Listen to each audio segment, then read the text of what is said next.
नमस्कार दोस्त, अगर आप पार्टनरशिप एक्ट में अनरजिस्टर्ड पार्टनरशिप फर्म चलाते हैं तो ये कहानी आपके लिए एक वेकअप कॉल है।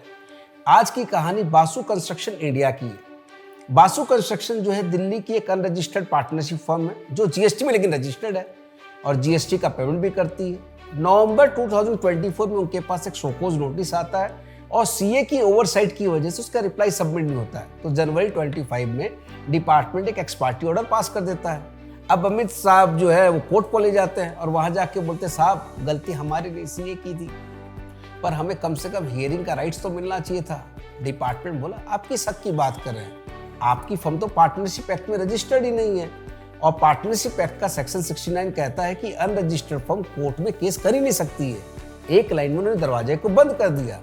लेकिन वकील बोलते हैं टैक्स पेयर के कि सेक्शन जो 69 होता है ना सिर्फ कॉन्ट्रेक्चुअल डिस्प्यूट पे लागू होता है जहां दो पक्षों में कॉमर्शियल झगड़ा हो।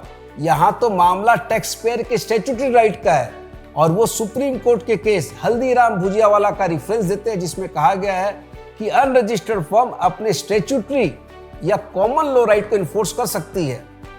दिल्ली हाई कोर्ट भी इस बात को मानता है कि इस मामले में सेक्शन 69 लागू नहीं होता है और वो कोर्ट ऑर्डर देता है कि बासु फर्म को जो है अपील को फाइल करने दिया जाए। तो दोस्त अब समझते हैं कि भाई ये स्टैट्यूटरी राइट और कॉमन लॉ राइट में फ़र्क क्या होता है। स्टैट्यूटरी राइट जो जीएसटी में हमें मिला है, आप शोकॉज नोटिस की रिप्लाई कर सकते हैं, हियरिंग आपको मिलेगी, आप अपीयर होइए, अपील को फाइल करने का राइट। वही जो कॉमन लॉ राइट होता है वो हर इंसान को मिलता है क्योंकि न्यायतंत्र की आत्मा यही कहती है here the other side. Officer बिना सुनवाई के ऑर्डर पास नहीं कर सकते, लेकिन यहाँ तो उन्होंने बिना सुनवाई के ऑर्डर पास कर दिया, यानी कॉमन लॉ राइट भी तोड़ा गया। इस केस ने यह दिखलाया कि अमित फंसे कंसल्टेंट की वजह से और बचे भी कंसल्टेंट की वजह से। अभी गाना याद आ गया, मारने वाला है भगवान, बचाने वाला है भगवान। अगर इस वीडियो से आपको क्लैरिटी मिली हो तो कमेंट में लिखिए राइट टू बी हर्ड।